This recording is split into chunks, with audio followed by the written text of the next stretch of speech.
The beats, the flow, the rhythm. All movements start from the streets. Streets A&R Podcast. Pull that mic close. Don't be scared of it. All right. Oh, her. I was saying, No, you good. I should close. You know how to do this. Put that black thing right by your mouth. Listen. Yeah. You need to No. too much. Okay. We ain't even started yet. See, she done messed up. Yeah. Just so y'all know, we gonna get ready to get started. Y'all crazy. We just gonna ask a few questions. Sick. Open conversation. Is anything off limits? Nah, we're good. We ask if you got your girlfriend number 1 and 3. You can ask anything. All right, cool. He said, "Ooh, he already knows something." That's crazy. That's crazy. I was just playing. He put his leg up. I was like, "Ooh, we finna get into that." Oh, Matter of fact, she shit. just called. All right, man. She said, "Take your time." What's the It's a good Shit, song. they all rushing right now. My man Carver, man. Let's go on and get you ready. See, Yes, sir. let's see. I see you with the color block. Just you crept out till you got to the feet.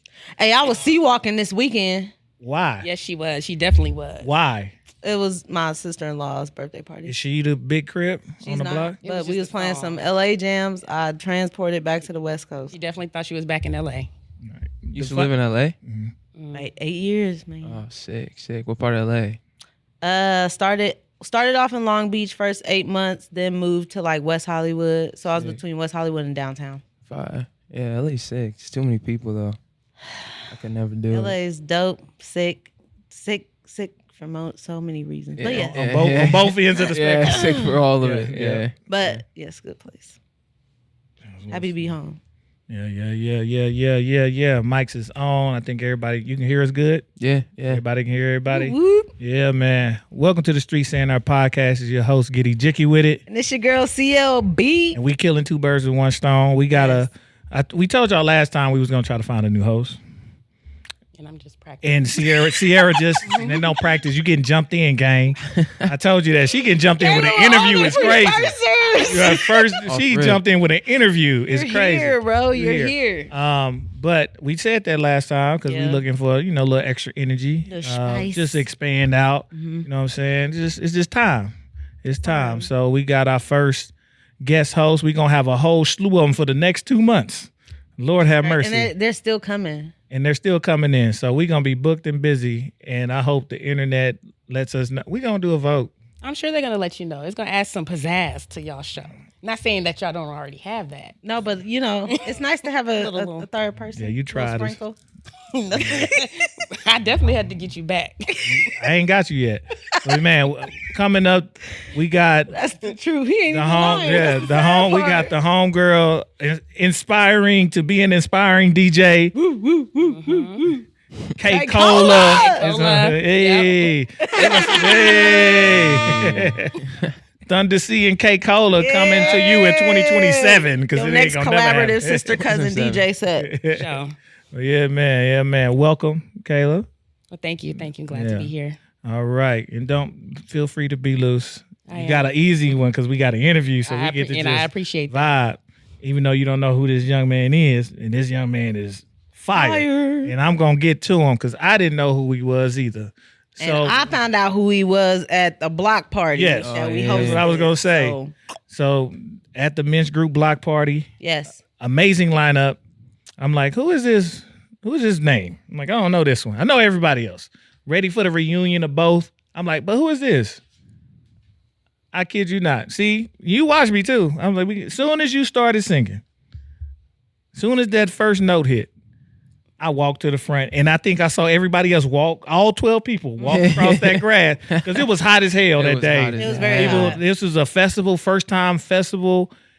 They put him on the day lineup. It was hot, and he got people to walk from the shade, literally from the shade, up to the front of the No stage. facts. And then when I heard the on the electric, I was like, yeah, it's time. He got a band. Yeah, he got a full Yeah. band. Ladies and gentlemen, we have Omaha's own Carver Jones in the building. Yo. Welcome. Welcome, Thank you, guys. Thank you. Carver. I'm gonna just start first. I'm gonna do a fit check because I'm like up here as very, very hood aesthetic, Yeah. right? And you are the epitome of a rock star in your whole. This nigga he's famous. No, yeah, he's already there. Like just the- it's there. So you don't have to do On the no way, work we're on trying. that. We're trying. Yeah. Yeah, you doing famous. it. It's from the buttons in the pants to it's the demeanor. the it's demeanor, the- like the it's stance. the way he Man, I'm like, like this that. nigga is. I This like is that. him. I don't care what y'all. If you don't, we can end the interview and you can look in the camera and be like, just smile, like you know that's him. Right. But no, Carver, it's a blessing to have you on, man. Definitely appreciate you reaching back out. For sure. Man of his word. So he's like, yeah, I'm gonna tap in when I'm back home. So, real quick, can you let the people know who aren't familiar with you, who you are, what you do, and just kind of how you got started in the music industry in general. Yeah, my name is Carver Jones. I'm a singer-songwriter, guitar player, singer. I guess I already said that, but yeah, I'm from Omaha, Nebraska. I've been doing music for like 2.5, 3 years now. What? Yeah, Mm-hmm. Crazy. I started off. I guess prior to that, I played basketball at Millard North with my buddies Hunter, Saint, JJ. And I was all right, but I wasn't going to the NBA. So You're like, I wasn't Hunter. But yeah, I wasn't Hunter. So I held my own. I had to make a little pivot. I was gonna go play at York, like out there past UNL. I decided that wasn't for me, so I started living in this van with one of the boys I play with now, and then another one that's in the Army. But we're just like living in this van, traveling around all of America and street performing. And that's kind of like how I started getting into music and writing songs and playing guitar. And my manager's brother actually saw me playing on the streets in Portland, Oregon. And then just like was like, my brother is in music. And that's always like a sketchy thing when some random dude's like, yo, my brother's in music. Like you should fuck with them. I was like, but I don't got shit else for me. So that's kind of like how that happened. And then he started managing me and started putting out records and playing shows. That's kind of like the brief history, but Gotcha. yeah. That's dope. So when you did the pop-up street performances, like how did you decide where you wanted to go? Did you already have that fan base, or you just took a shot? Oh no, we didn't have any fan base. We were just it was more just like to see America, just because like I think being in Nebraska, we're landlocked, and like I never spent time by the ocean. Like I never spent time in all these places that I'd heard about. So I was just like, I just want to see the world a little bit. So the way for me to do that was to just like street perform, and I could sing, and I was like, well, I can make some money for gas and like for food, and if I want to get some clothes, if I want to get some pants with the buttons on them, I can afford that shit, you know? So like that's kind of how that started. There was no fan base. It was just like just being out there. And then I think when like I realized people were putting money in my guitar case, I was like, nah, this is real. Like people are stopping, they don't know who I am, and like they're on the way to work, pick up their kids, and they're stopping to record this or tell me how much it means to them. I was like, oh, I can do this. So that was kind of the intro. Oh, that's crazy. So you just literally decided to live the nomad life for a minute. Yeah, I mean, it's just like that thing of like people say like before you like you start living like the person you want to become, you know, and like in my head I wanted to be this touring artist that could play shows all over the country, all over the world, and had the fan base, but that wasn't the actual reality. So I just decided to start living like that and start doing what I can to play shows on the street corners and get 30 people to stop. And that was kind of, I don't know, that's just where my head was at. No, that's fire. Where did so how long have you like just actually been singing? Like, are you something like a lot of singers, especially in our community, grow up in the church? Yeah. Like, did you grow up in the church? Or did you have like a musical background, like in family or friends? Like, how did you know you start singing? Were you in the rap ciphers and you just busted out with some tunes? Yeah, Like, what was happening? It was kind of both. Like when I was a kid, my mom's like the biggest Michael Jackson fan, like her whole family. So like me and my brother would sit and watch. She had like this huge like disc thing with all the Michael Jackson videos on it. So my brother and I would just like sit and watch them, and I would sing along. And like my mom would be like, "You can sing," and I would be like, "Nah, that's not cool, Mom. Like I play basketball, I play football. Like singing's not that's not cool." And that I knew I could sing, but I never sang publicly in church, like nothing like that. And then in high school, I would be with my friends after basketball practice. We'd be rapping and stuff, just like freestyling, just like what kids do. And I was like decent at that. So then I started kind of just like doing stuff on my phone and doing like rap stuff. But I always knew I could sing, but it wasn't like I was never brought up in it. Gotcha. So no real training, just Nah, no. like a pure natural talent. And I think that rawness comes out of the music. Yeah. Yeah, man. Real quick, so your EPs, and like you said, you just started 2-3 years ago, and your first actual project was just at the end of last year, correct? American Dream 1 was like at the very tail end. Yeah, that was November, like December. Yeah, we did like a thing. It was like kind of I was putting out singles like 2023 ish, like late 2023, and we ended up like making it like a project just off of like this song I had called Middle Name with a friend, and it did well. So we're like, let's just make it a project to make it like a thing. But then like the first thing that was more just like curated was the American Dreamers. Yeah, and that was I think like you said. End of the How old are you? I'm 22. Dang. Yeah. That's what my question was. You said 2 or 3 years. Is that when you took things serious, or is when your first project came out? My first project probably came out like 2.5 years ago. Okay. And then like the months before that I was in the van. So like I guess I've been kind of taking it serious since the day I left here in the van. I was like, there's no other way. Like, this is what I'm gonna do.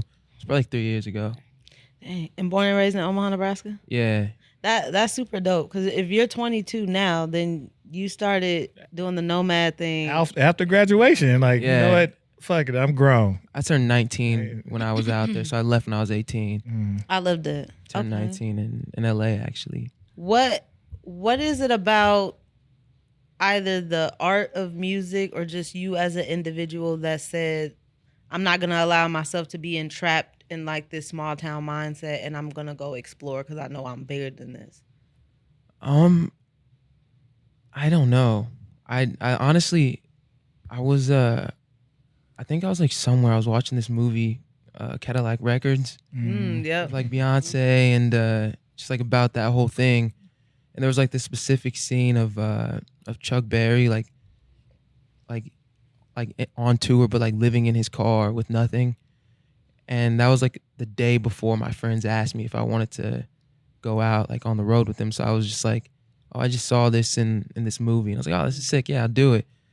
I don't know if it was just like, I didn't really see myself like figuring out in Omaha. I also just wanted to like have experiences. I think that like to make music for me personally, I have to experience like life, and like that's where I can put it back into the music. And I didn't have much to say at the time. So I think I was also just searching for something to say. Yeah. Man, that's fine. At that time, did you have the support from your family or your parents or anything, or did you get some like pushback? My mom was down just because like the whole time she was like, you should sing. So when I told her I was gonna sing, she was like, I've been telling you this, like you should do it. And then my dad is like, he's pretty logical. So he was like, you have a scholarship to go to free college, like you're an idiot. Like why wouldn't you do that? So it's kind of like that thing, but as soon as I brought it up to them, like they knew I would go regardless. Like I mean, if mom's down with it, yeah, she was down. She's like, finally his ass singing. Most parents get you away from it. Oh, good God. Yeah. Use your voice, baby. I don't care if your ass homeless. Like, all right. No, that's what she was on. She was just like, yeah, like I want you to do this. Like, and like she knew if it's something that like I brought up to her, like I would do it anyway. So if they were like, no, you can't, I was 18, like they knew I would have packed my bags in the middle of the night and they wouldn't have seen me in the morning. Like they knew I was going. So yeah. That's crazy. That's inspiring.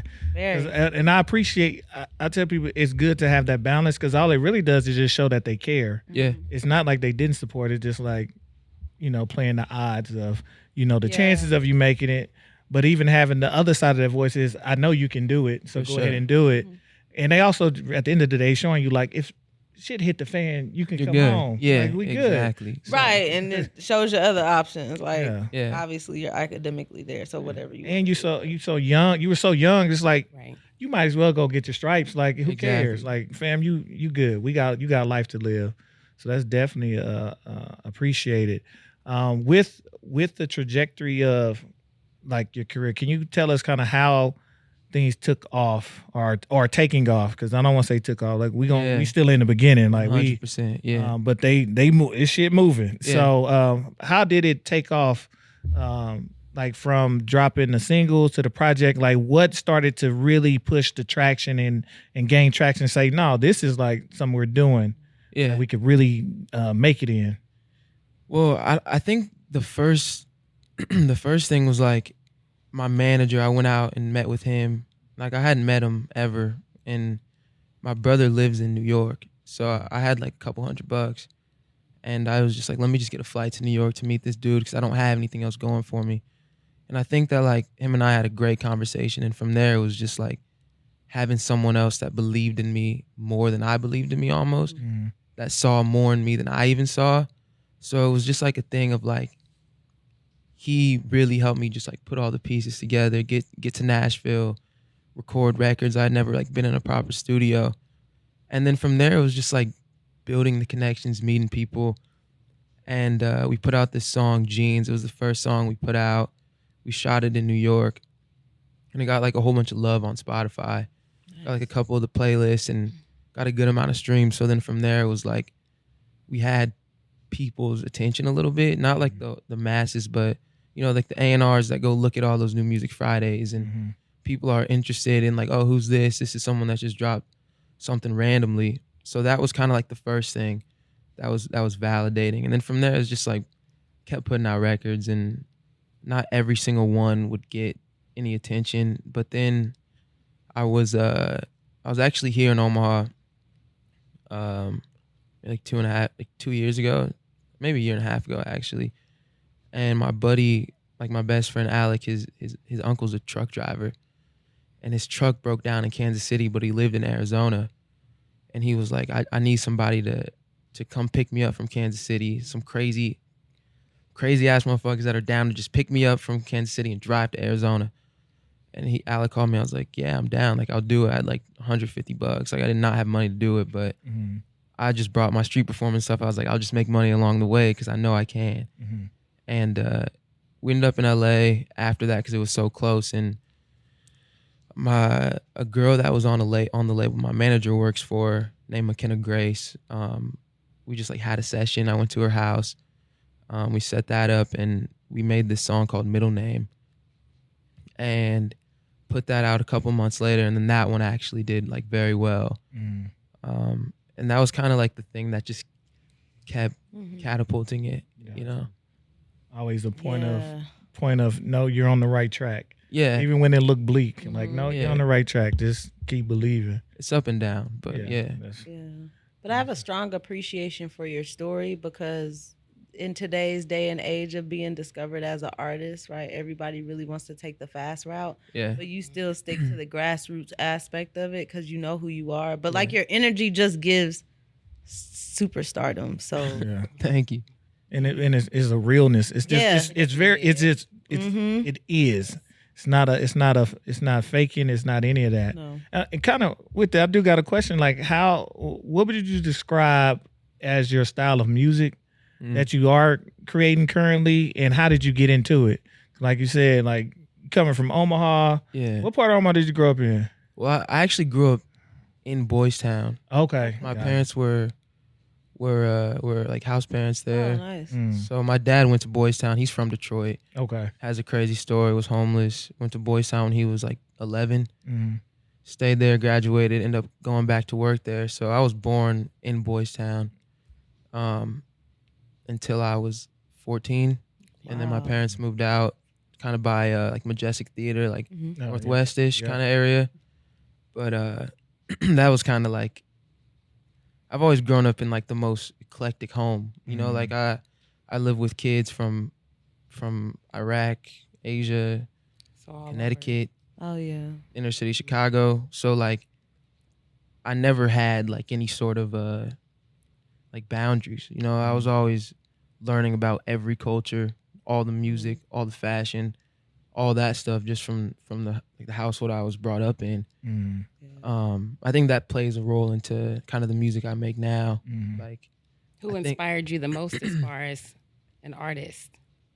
It's a hard question. I mean, when I initially like I said, like I was a huge Mike fan, and my mom R&B to the core. So like all the early 2000s R&B was like what I was listening to. But my dad's like a blues guy. Like my dad, Stevie Ray Vaughan, Muddy Waters, Robert Johnson, Buddy Guy, like all that type of stuff. So it's kind of like that middle.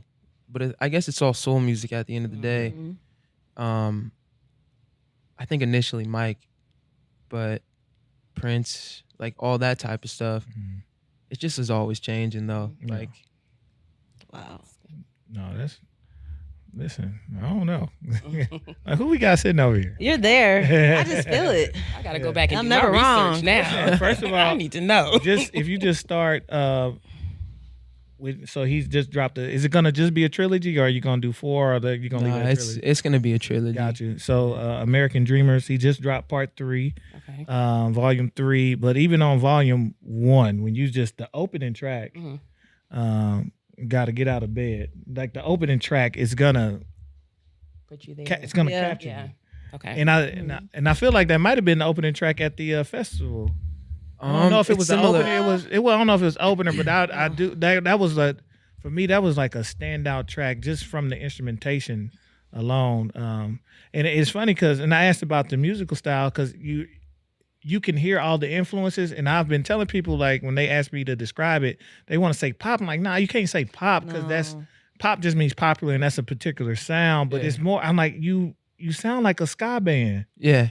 You know what I'm saying? You one reggae track away from being a ska band. Yeah. Which, if you don't know, ska is like, especially in the early 2000s, the music and the bands that pretty much play every genre will mesh them together. For Yeah. sure. And so it had a lot of different undertones from blues to country to pop. Like that's ska, like and reggae meshed into one. I'm like, I'm like, Yeah. they just missing the reggae track, and they would, Yeah. and I think that's one of the things that people don't even realize they love about it is it brings back a feeling from a time where music was essential to our fabric as a culture in America. For sure. Like ska music was essential. Like that's TRL, times that's Right. all And of then, that. So as he was saying, like how you saying you have the appreciation, or your dad listened to 2000s R&B. the mom, like, Your mom, and I that's never hear anybody. Where's Aunt? Yeah. I never hear anybody say nothing like that. But then you talk about sky music, it makes me think of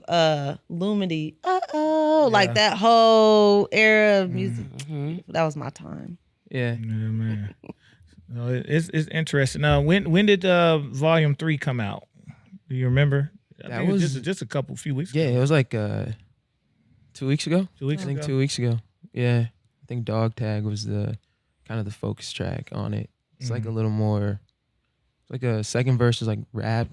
First verse is like little more R&B alternative. It's kind of weird, but It's- 06. But it's original to who you are. It's Yeah. showcasing that. Like, how did I want to know, how did you the band form, and like who are the band members? And it's the same band that's with you Yeah. coming up. Okay. Yeah. So my buddy Alec, he was the one that had the van originally when I was just like going out there.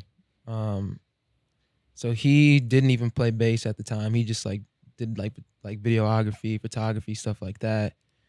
And then we had a buddy Hayden that played guitar, but he kind of just like decided he didn't want to do the music thing. It's a little uncertain. So he went to the military, but like we're still boys. So me and Alec were kind of just like playing around, like bass guitar shows, no drums. And then we found this kid named Max that just like lives on a farm in Blair, just like, and he's just like a drummer through and through. Like everything about him is just rhythm, like they said like Red Hot Chili Peppers drummer, they said like he eats drums for breakfast, but like that's how like Max is. Like in Nashville, he's mad if you don't give him some drums. So he's like the best person for us to find, and yeah, it's just us three. Gotcha. Yeah. It's crazy you saying it's you three. I don't know why I pictured like Oh, the 6 seven piece band. Yeah. No, it was just, and it was I just was three of there. them. Like that's No. crazy. Yeah, it's just 3. Yeah, it was just the 3. Trippy. What inspired the move to Nashville? Because we know that's like, especially for music and music business, Yeah. like the real inner workings. That's the capital Yeah. of American music right now is Nashville. What inspired that move, and when did you make that move? We moved like 7 months ago. Mm. We were kind of just like between like LA, New York, and Nashville. I'd go do sessions in like all of them and meet people. And honestly, just like New York's too expensive and LA's so big and also crazy expensive. So we were kind of leaning towards Nashville. And then I'd went out there probably a year ago. And when I first put out that song Jeans, this lady from this publisher called Concord, she reached out to me and we got breakfast, and every time I'd go back we'd kind of just like hang out a little bit. And then she offered to sign me to Concord Publishing in Nashville. And then that was kind of just like the catapult to be like, we should be here. Like there's people here that will help us, and like everyone's very down to earth regardless of who they are. I feel like LA can be a little Stuffy. Can be stuffy. And it's like Pretentious. I'm gonna have a relationship with you based on who you are, and if you're not Kind of somebody, connections you I'm gonna- got. yeah, it's like, what do you have? What can you do, What can you do for me? Yeah. Yeah. So Nashville didn't feel like that at all. So we were kind of just like, let's just do Nashville. There's people here. Live music's important to Nashville and also to us as a band. So that was kind of the reason. Gotcha. And since being out there, have you connected and like done any like work with artists? Whether you are you into like featuring and getting on some tracks and doing some collabs? Have you been able to do some of that out there?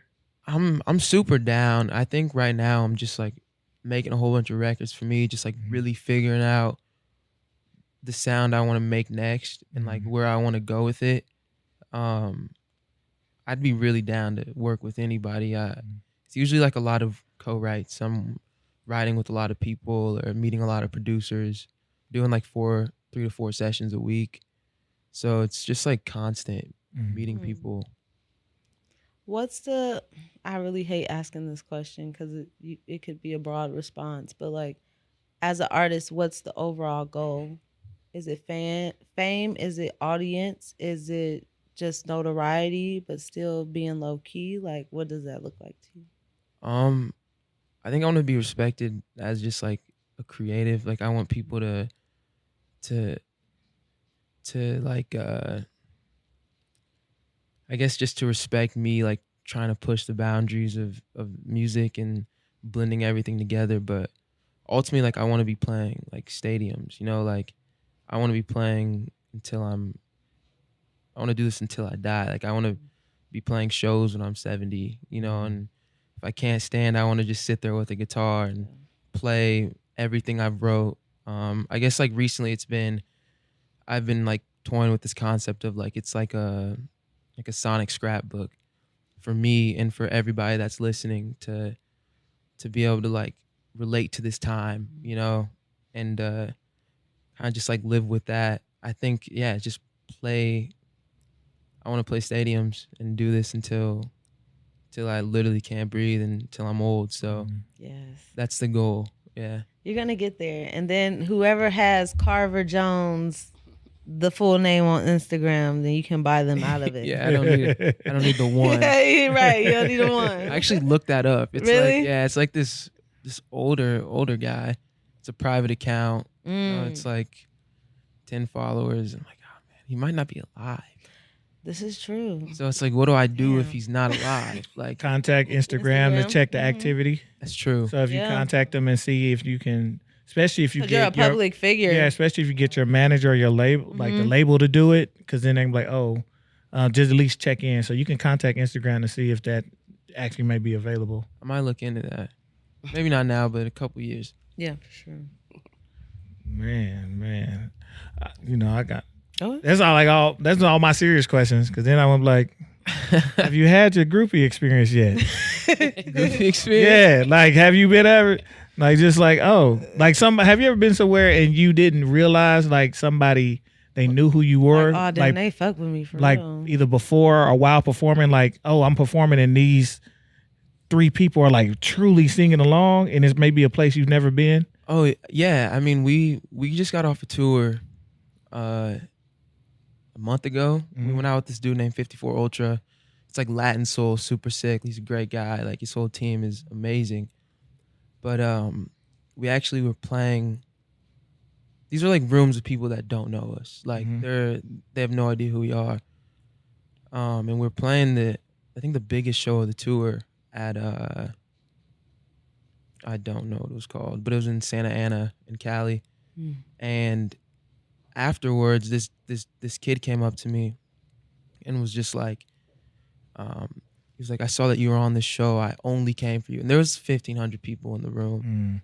But he like expressed that like he came because he saw that we were playing. And I had put out a song White Umbrella like 2 weeks before. I guess this isn't a groupie experience. This is just No, it is. I mean, it's the start of it. It's a fan. So that fan is gonna follow you your entire career. Yeah. Like you're gonna see them a lot and make sure you learn who they are. But so not groupie, but just even fandom. Yeah. Like, you know, like it's a real. This is real. Like I have an actual fan. Exactly. Yeah, that's how I felt. Like we were selling merch after he came up to me. We talked for a little bit, and he was like, yeah, man, White Umbrella. I remember like when that came out, I saw it, and I was actually moving to college, and he was just like, it kind of broke my heart because he said it was like the song that he played when he was like driving away from his home to like move to college. And I was like, the fact that the song's about like ultimately change. Like when I wrote it, I was like living in Omaha, not knowing if I was gonna like go to Nashville, and like was definitely going through like some things with this girl. So I was like, it was just like kind of about this like change and like accepting that like the wheels will like have to turn.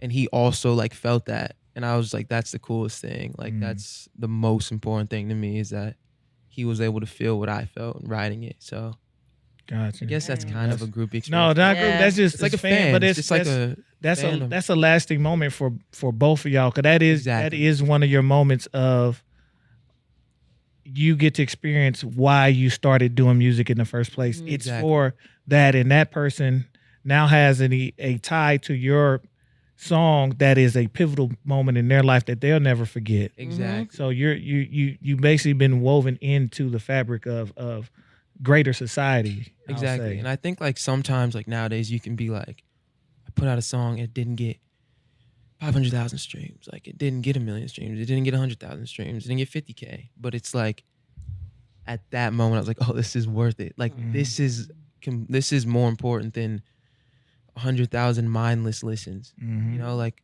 1,000 like meaningful listens and people that care. 10,000 of those. Like that's what's important. It's not always about the number. And I think that like that was a moment I really realized that, especially being in a room of like 1,500 people and one person came up and I was like, this means everything, you know? That's dope. That's what's up. Do you have a song like that that's tied to a memory? Because I definitely do. Oh yeah. I do. I'll share one, because you know it always involves a girl with us.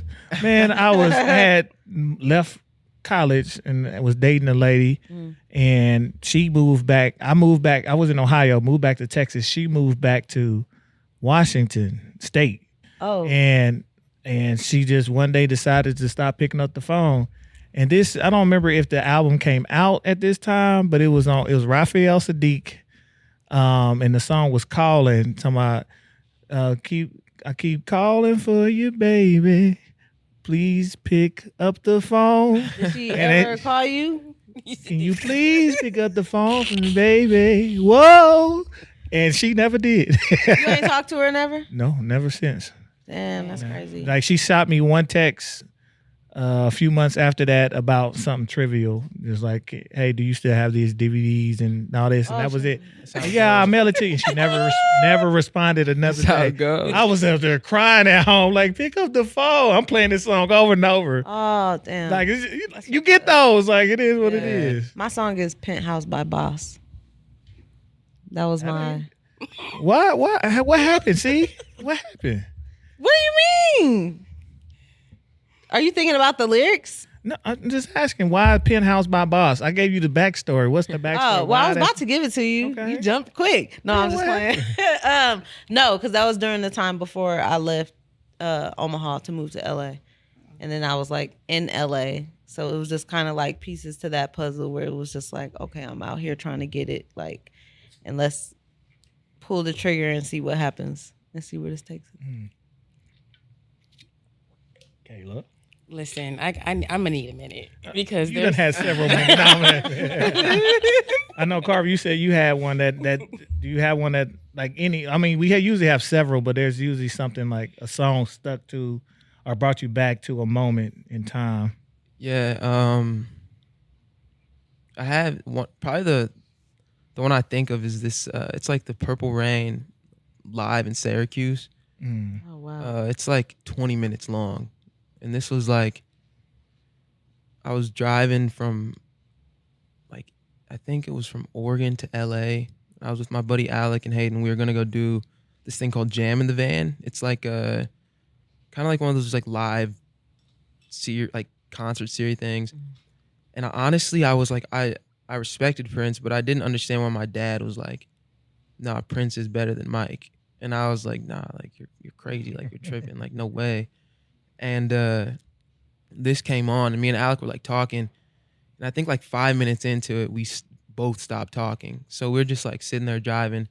For the next 15 minutes, we're just like intently listening, and it turned off, and we were like, that was like the best thing I've ever heard in my life.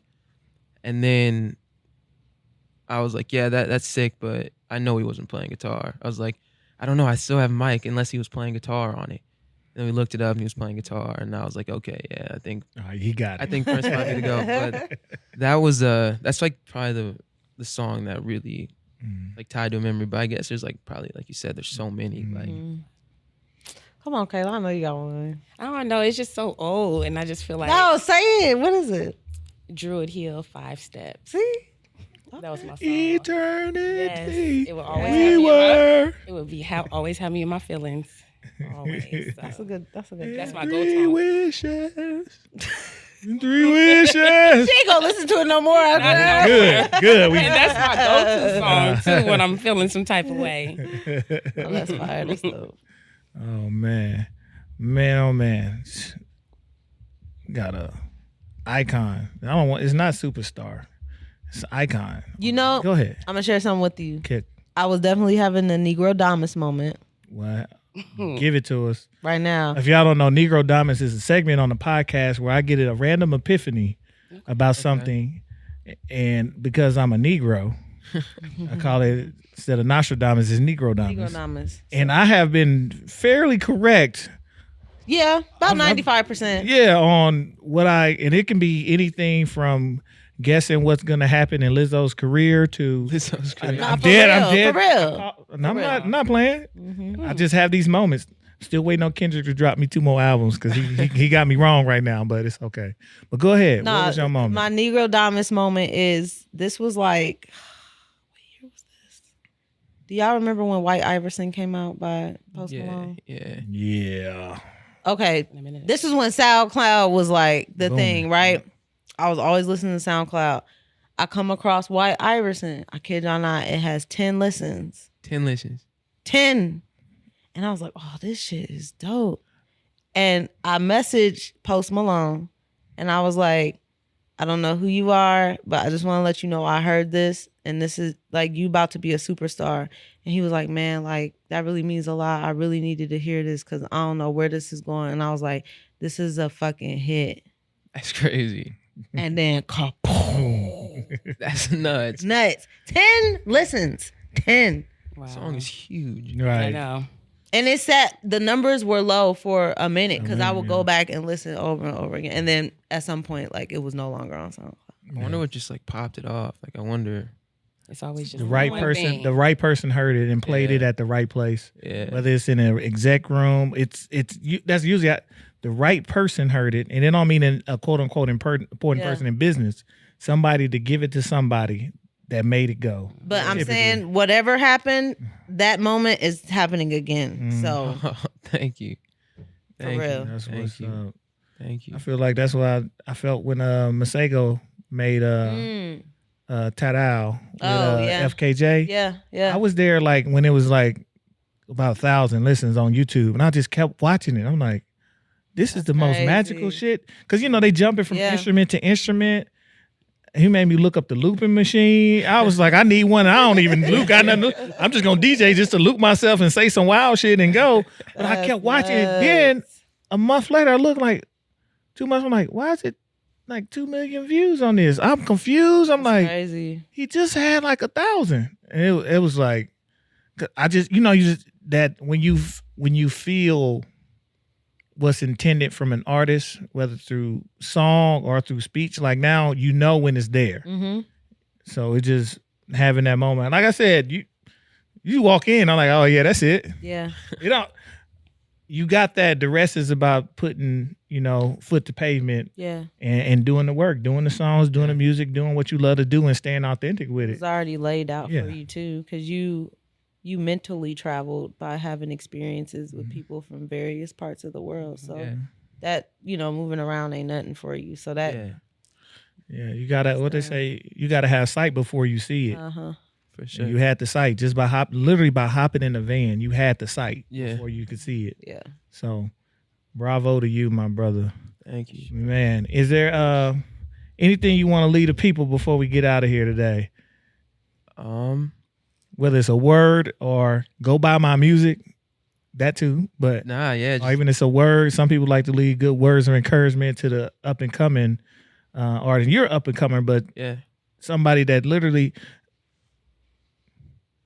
when you talk, you said something earlier before we get to the up and comers about almost like, have you had people, do you feel like you have to prove yourself a little bit more because you have such an unorthodox beginning to your musical career? Like when you say you want people, you want to play forever and be respected. Yeah. Is that partly coming because you know, like people who have trained their whole life never get the opportunity, and you want to show like, no, just because I started after hooping at 18, hopping in the van, like it's real for me? Is that kind of the feeling you're getting on wanting to part of like want to be respected because you know your beginnings? Yeah, that's kind of part of it. I think it's just like overall, like I want to, it's like the, just like being true to yourself. Like you guys are saying, like, I want people to just understand, like, you can honestly do whatever you want. Like there's no like actual like rules or like bounds to like initially when I was like thinking of doing music, I was like, that's not a reality. Like my reality is that like I can go play at this college. That's not really what I want to do, but that's the reality. I think that like what I want to like express is that like you can just do whatever you want. Like if you want to do it and like put in the work and kind of just like mold yourself into being the person that you want to be, like you can do it. I think that that's why it's like I want to play forever and like do this forever, is just because like I think a lot of people don't see life that way, you know, and like it's one of those things where it's people like that's not realistic. Like, what are the odds? And I think that that's bullshit. Like that. Right. What are the odds? Like, what do you mean? What are the odds? Like, they're in my favor. Right. The fact that there are odds lets me know I can do it. Right. Yeah, exactly. Exactly. What about the 100%. fact of coming out of Omaha, Nebraska? I feel like a lot of times talent thinks they have to work a lot harder Yeah. because of where we're from. Do you feel like that? Do you feel any of that pressure? I mean, yeah, I think there's a lot of people in music that are kind of like segued into it. Like they're already kind of in. Like they have like their uncle does this, Right. or the grandfather was this, or like they went to this school. Not to say like any of that's bad, but it is a lot different when you come from a place where you're kind of the only roots of the music that you're making or the space that you're in. You kind of do feel like you have to Work harder. kind of prove yourself a little bit, but I think it makes it cooler. Mhm. You know, like it's kind of like a give and take, because it's cool to be from Omaha. Like it's cool to be from any of these places that people are like, where is that? Like, why are you here in this room with me? How'd you get here? It makes it a little more meaningful when you tell someone, yeah, I'm from Nebraska, instead of being like, nothing wrong with LA, but like being like, oh, I'm from LA, or like, oh, okay, it makes sense. But like, I think it's cool. That's fire. And you know how to hoop, so then all you got to do at these studios is just start dunking on my in the middle of session. Rick, come outside. Right. I wear my clog boots, bitch, and whoop your ass up. It's like that episode of Dave Chappelle when Prince was doing all of blouses. Literally. I'll whip you in the flare jeans. Put the buttons on them. Yes. If you do that to somebody, please record that shit. No, we did that. Listen, We did that in New York too. oh, you know they. We had these homies that used to work the door. My homie Luke and his homie at this bar called Ray's. And we went to New York. We didn't have no gym clothes. Like we're just there for shows and like to be out. Like it's only boots, jeans, like jackets, like that type of shit. And they're like, y'all can't hoop. Like y'all not gonna give us bucket. Me and Alex were like, bro, like we'll fuck you guys up in this right now. Like we can go to the park right now. We can run ones. Like nah, bro. Like let's meet tomorrow. So we meet them tomorrow. We have on the same street clothes. They got on sneakers, shorts, all the stuff. They're like, all right, we run 3 games.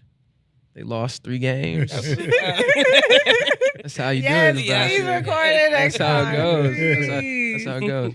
That's fire. funny. Yeah. Like nigga, I hoop with Hunter Silas, bitch ass nigga.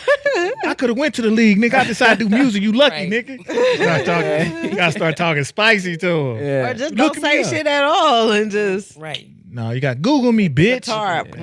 Okay. Come to the show after though. Come to the show. Right. And then you got to give them like a free ticket too after. Yeah. Like, yeah, come on out. Yeah. I got you, bro. Yeah. Hey, this is for my homies. I whooped their ass earlier. Right. I got them in the show though. That's fire. Yeah. They didn't play us again. I don't know. Every time we go to New York, they don't ask. They don't ask for once. You already put that name. They gonna be sick. Right. Like, oh man. I go. Oh man. Man, we definitely appreciate you coming through, man. Before you get out of here, where can the people find you on the socials, and where can they find your music? Socials are Carver Jones 1, and then music's everywhere. Just Apple, Spotify, Amazon, anywhere you can get it, it should be there. So, yeah. Got you, man. We definitely appreciate you, man. We are looking forward to your rise to meet you where you already are. Just give us the first interview, like when you make it to whatever your mind is this big, come back. I'll be back. Or we'll just fly to you wherever you at. Come back, just mean make sure we do discuss it again. it. You know, Yeah. even though you don't make quote unquote hip hop music, it's hip hop rules with you. You feed the people on that fed you on the way up. That's just how that's how we operate in general. Yes. Always. We feed into each other. But yeah, man, I am glad I got to experience your show. I'm glad that was the introduction. And I am excited to see where you go. I can't wait till Friday when I get paid so I can get your 3rd installment of American Dreamers. Oh, yeah. I buy everything. Yes. Look out You for on my Bandcamp Amazon. too? Are you on Band? Are you on Bandcamp? I think so. You All might right. be. We'll check. I'm following Eric's lead now. I'm Yeah. buying everything. Then we try to buy it. I think so. Listen, I buy everything. You should see my music bill when I do my taxes. I'm literally at about $3,000 a year Damn. purchasing music. And that's not the subscription-based stuff to get all my DJ and radio music. Damn. That's just project. That's just projects That's and stuff. That's fire. Yeah, we get to it. You know what I'm saying? I really do this. You know what I'm That's saying? the way to do it. Yeah. So I'm feeding y'all barely. We can't even get you a Happy Meal yet, but we feeding y'all 4 for 4s. 4 for 4s. But man, we definitely appreciate you, man. You always welcome to come back. Thank you. Show coming up, even though this might air after the show. December But 18th. Yeah, December Show 18th. December 18th. We there. We in there. At Reverb. Reverb, yes. It'll be good. Make sure I get my ticket. I Yeah. gotta come clean. I gotta wear my thermal now. Shit, I got thermals too. Yeah, you got thermals? I can't double them up. My ass big. Oh, I was like, why'd you say that? Oh, you got got on yeah. thermal. Double them up. Yeah. You got them layered nice. And she know I got on streetwear now. She know I can get busy and whatever Hey. fit is. Like if this is what we rocking, I got you. Let me see what I can put together. I'll see. Yeah, rate the fit. He gonna be like, hey, my man, we gonna rate his fit. That's gonna be crazy. I'm about to get booed off the stage. Not what I boy. was expecting, but all right. We gonna see. Might put my baby hair bows in my hair. We real rock stars. Okay. I feel you. No, man, we definitely appreciate you, man. We gonna let you get up out of here. Yes. Kayla, K-Cola, Yes. amazing Yes, job. First K-Cola, time. yes. Time. And I'm definitely about to look out for your music for Sweet. sure. Yes. Thank you. Yeah, man. We gonna get up out of here. Make sure y'all keep in tune with Streets A&R. That's Streets A&R. We on everything but Apple. Make sure you like, subscribe, share, comment, listen, watch, tell a friend to tell a friend, man. We appreciate y'all support. Make sure y'all continue to support us and definitely support Mr. Carver Jones and his band, man. Yes. With that, we gonna get up out of here. It's your boy Giddy Jicky with it. It's your girl CLB. And K-Cola. Hey. Appreciate you, Carver, man. We out of here. Peace. Peace. The beats, the flow, the rhythm. All movement starts from the streets. Streets A&R Podcast.